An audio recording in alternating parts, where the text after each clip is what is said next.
Dr. Billy Gillis-Harry is a former governorship candidate on the platform of the All Nigeria People's Party. He joins us now to discuss what's happening in Rivers State. Thank you so much for joining us on Newsday. Thank you so much, Arise, for having me. So let's start, with your reaction to the crisis trailing the expiration of the tenure of local government chairman in Rivers State, and of course, the governor swearing in the new caretaker committee.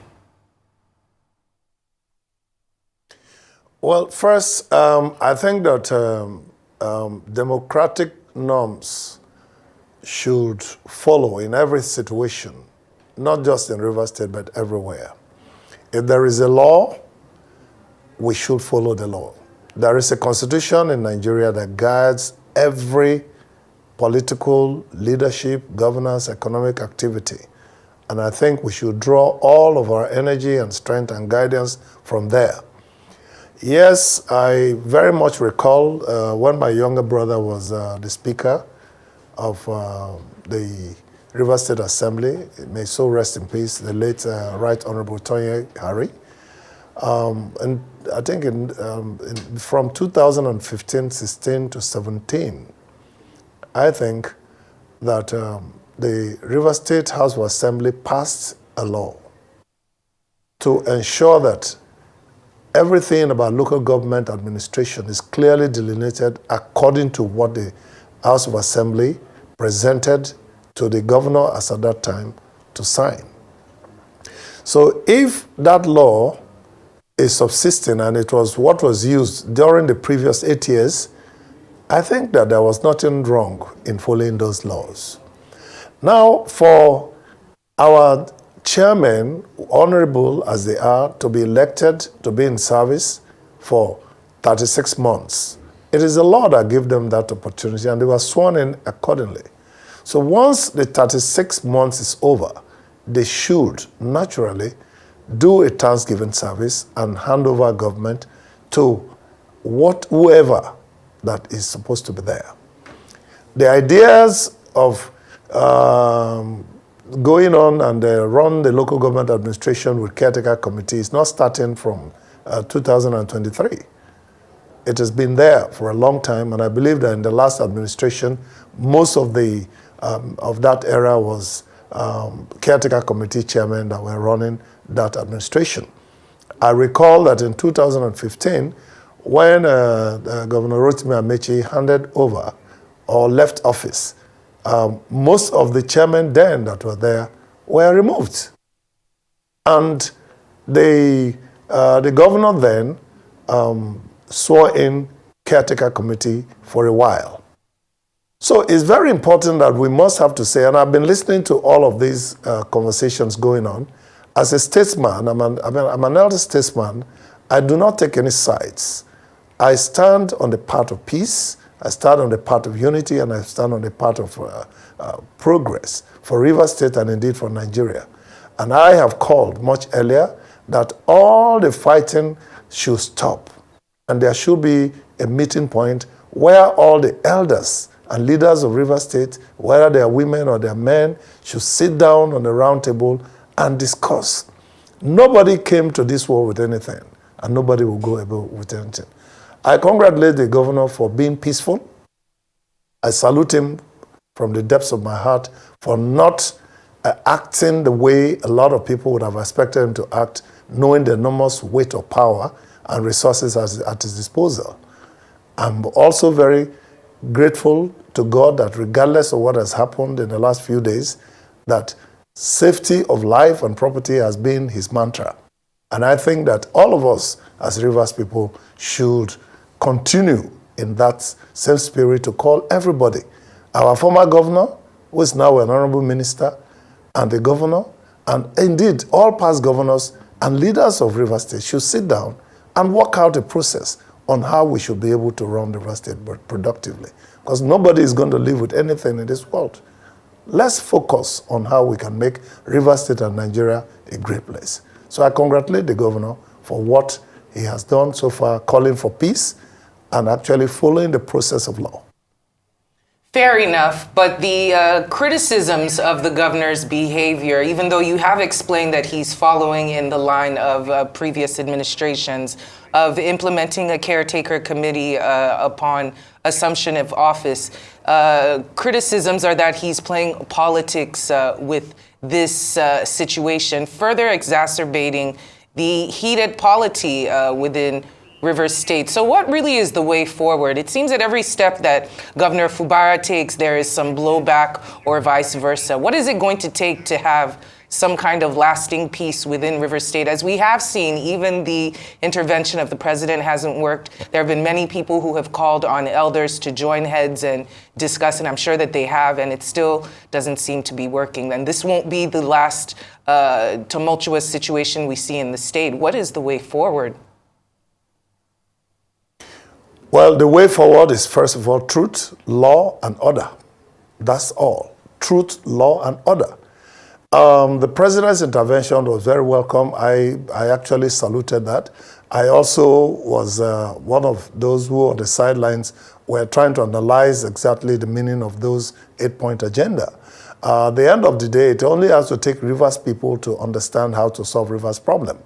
It's going to need a political solution. Our former president, His Excellency Goodluck Jonathan, when he came, called for peace and asked for everybody to understand that nobody can take 100%. So that would be the right way to go. I'm happy that so far what has happened is it hasn't gone out of hand to call everybody to the table.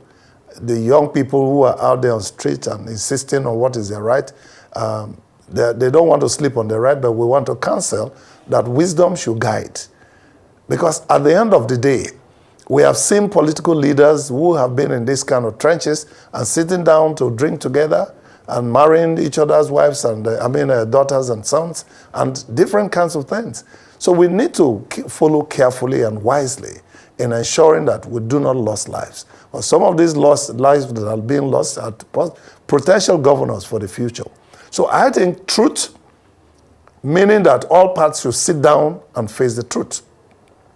Those who have voluntarily left office as National State Assembly members should either go and prepare for the next election and not be moving up and down, talking about and getting issues completely mixed up. When you have left your seat and say you have decamped without any justifiable reason, the law is there to be interpreted. And I hear some people say, oh, it cannot activate itself, but the reality is the law. That is why the truth must be the focus. And those who are there today should also realize that we cannot run our government on the premise of just few assemblymen. We must have the full retinue of all the 23 local governments effectively represented in the State Assembly to be able to work amicably and productively with the governor of Rivers State. And the governor, I've seen his heart. He's working very hard to make sure that there is peace. He doesn't want to rule from his knees, and I do not disagree with him. But at the end of the day, leaders should, I'm calling on Rivers leaders to stop taking sides and focus on how to bring everybody to the table and resolve whatever. After all, when former Governor Wike was bringing Governor Similaye to power, he didn't consult any of these people. And so if today there is an issue, we should be able to work together with honest values, truthful values, to be able to focus on how to bring peace and prosperity to Rivers State. And I think that's what should concern anybody, any well-meaning Rivers person there. Now, you talked about the governor following in the footsteps of past administration, but there are some lawmakers who are calling for the abolition of caretaker committees, saying that it is illegal and it's an unconstitutional contraption. What are your thoughts on that? Well, my thought is that, first of all, when the amendment of that law was passed, it was originally projected to last for a maximum of 60 days. And 60 days in the life of a 36-year-old span is really very small. But in the life of the last administration, it was also moved to 90 days. And 90 days, again, in my opinion, is not 1 year. So a caretaker administration should, clearly be abolished. I do not think that a caretaker administration of any kind should represent the unions and aspirations of those who are in the local governments. But if that is one way to sort out administrative vacuum at this time, I will think that we should minimally use it and possibly even reduce that term if it is what will make the local government administration be more effective, to just be a maximum of 30 days. So from the day you are sworn in, you are already working with the governor and the River State Electoral Commission and the State Assembly to work towards, conducting an election. So I do not really agree with caretaker, government of any kind, because otherwise then we'll be talking about caretaker governor or caretaker president. So that's my take. Yes, that caretaker word does become quite tricky, especially when it's involved in politics. In your opinion, what could have been done better on both sides? Of course, you just spoke about maybe having an election for the lawmakers instead of having a caretaker committee. What could have been done better on both sides and wasn't done? Well, in my opinion, in this particular case, this current government has been sworn in about 1 year, a few months ago. I mean, about 1 year and a few weeks ago. Within that period, I think if there was peace, tranquility, orderly governance, as we see the governor proposing to give, the River State Electoral Commission should have gone ahead to start preparations for election. And of course, it takes a process, because there is the need to inform, which will take, I think, a minimum of 90 days.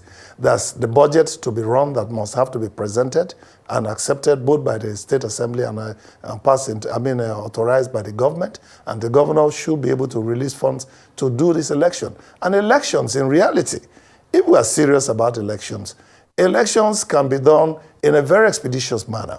First, those who are contesting elections should be given guidelines on what to do and look at the most effective time span to do their campaigns. And in my opinion, 1 month of 30 days is sufficient to go around because it's just your local government. You're not going around the whole state.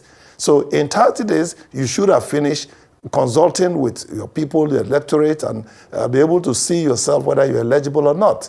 And this can then easily be translated into just 1 day's election. 1 day. That should start as early as 7:30 in the morning and close by 4:30, before sunset. And results should start coming out even before 8 o'clock. So by the next day, results are out, and it's easy for those who will have disputes to take the necessary process according to the constitution of both the state and Nigeria to make sure that they seek redress. And then in the next couple of weeks, we should be done. This is our country, for crying out loud. Our state, our local government, our homes, our towns and villages. We need to keep good order, progressive order. And I think this is just what should have been done. But it wasn't done because there was so much bickering and acrimony and fighting and counter-fighting and lack of complete unity and support even to the government that was brought in by the same forces that are in the fight. So we need to get back to that, and I will encourage the governor that the caretaker committee that he has set up now should just not be modern. Now, Dr. In fact, if he wants to really, really be a hero, yes. Okay, now you talked about keeping order, and I know that in a public broadcast, the governor has said that his government will resist the arrest of his supporters. Is this a wise move, or is this, an invitation to anarchy? Well, I'm hearing it from you. If I heard it from him, I probably would have also weighed the tempo, the decibel of voice, the voice that he used to talk. But I will say that there is really no reason for us in River State to fight ourselves. River State is a one-family thing. I sang that song when I was just about 24. It's a one family thing, and we should, love ourselves in the way we should. So I think this whole thing should wind down and be brought down to a halt. Anybody that really loves this country and loves River State should be able to preach that. And even you, the media, I think you have a role to play in bringing about the peace and the stability and effective running of governance in the state. Because some of the things that are, bandied around, I see there are only social media, hypes that are now amplified, from the mainstream media. So I think there are certain things that also the media should take, very strong positions and also correct. So I don't think that should be what the scenario should be. And there should also be no arrest if people did not commit a crime. For instance, the River State Police has ordered that all local government chairmen and all of that should hand over and close their offices. And from what I read yesterday before I left Port Harcourt this morning, I saw that was obeyed. There were skirmishes here and there. I'm sorry that 2 people lost their lives and their security agencies. I feel very bad about that. I sympathize with their family and also, commiserate with them, and also condole the governor of the state whose primary duty is to secure life and properties, and also the Inspector General of Police and the Commissioner. I really, really sympathize with them. But I think we should not escalate this matter. Let us start to find out how to wind it down and make River State a much better place to grow a much more stronger, politically and economically strong Nigeria. That's what River State is supposed to be. And of course, that's what my objective was when I ran for governor. I didn't run for governor to do something else other than to make sure that the resources of River State are used efficiently to grow a River State that will impact not just the 23 local governments, but the whole country. And I think that's what we should be focused on doing right now. Well, Dr. Billy Gillis-Harry, former River State governorship candidate for the ANPP, thank you for joining us today.